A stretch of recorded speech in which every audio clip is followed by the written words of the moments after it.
Hello বন্ধুরা, আর কে কিচেনে সবাইকে স্বাগত। আজকে আমি শার্টিং মাছ বাদাম আর পোস্ত দিয়ে বানাবো। এই রেসিপিটা একবার বানিয়ে দেখবেন, অনেক টেস্টি বানে। চলুন দেখাই কিভাবে বানাচ্ছি। আমি এখানে 3 পিস মাছ নিয়েছি। স্বাদ মতো নুন দিলাম, হলুদ গুঁড়ো, লেবুর রস দিয়ে এটাকে আমি মাখিয়ে 10 মিনিট রেখে দেবো।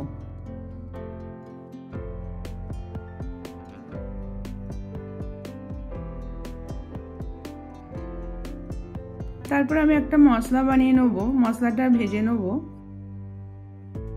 2 চামচ সাদা তেল দিলাম। একটু তেলটা গরম হয়ে যাওয়ার পরেতে একটা পেঁয়াজ কুচোনো দিয়ে একটুখানি ভেজে নেব।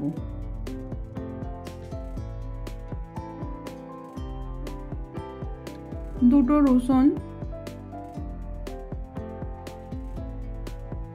আধা চামচের একটু কম ধনে, 8-9টা কাজু বাদাম, এলাচ, লং আর ডালচিনি এটাকে দিয়ে একটু ভেজে নেব। পোস্ত আধা চামচ, একটু হালকা করে এটাকে ভেজে নিতে হবে। এবার এটাকে ঠান্ডা করে দেওয়ার পরে একটা টমেটো কুচো, অল্প একটু ধনে পাতা আর ভাজা মশলাটা দিয়ে একটা পেস্ট বানিয়ে নেব।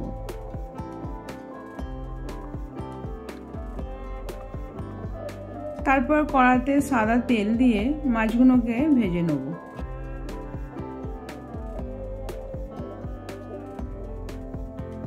একটু লাল করে উল্টে পাল্টে ভেজে নিতে হবে। ভাজা হয়ে গেল, আমি এবার এটা তুলে নিলাম। কড়াটায় আবার আমি একটু তেল দিয়ে দেবো, 2-3 চামচের মতন। এবার মশলার পেস্টটাকে দিয়ে একটু কষে নেব।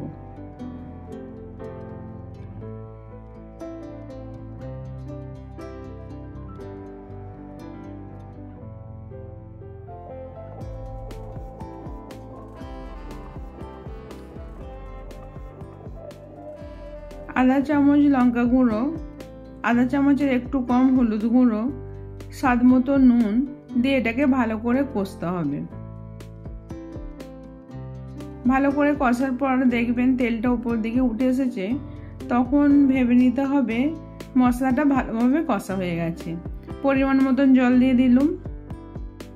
এবার গ্রেভিটা ফুটে গেলে তখন মাছগুলো আমি দিয়ে দিচ্ছি। মাছগুলো দেওয়ার পরেতে আরও 2-3 মিনিট ভালো করে ফুটিয়ে নেব। একটু কড়াটা এরমভাবে নেড়ে নেব। বানানো হয়ে গেল, এবার আমি একটা প্লেটে ঢেলে নিচ্ছি। এইভাবে বানিয়ে দেখবেন। ভালো লাগলে লাইক, কমেন্ট, শেয়ার করবেন। আবার অন্য কোনো রেসিপি নিয়ে আসছি।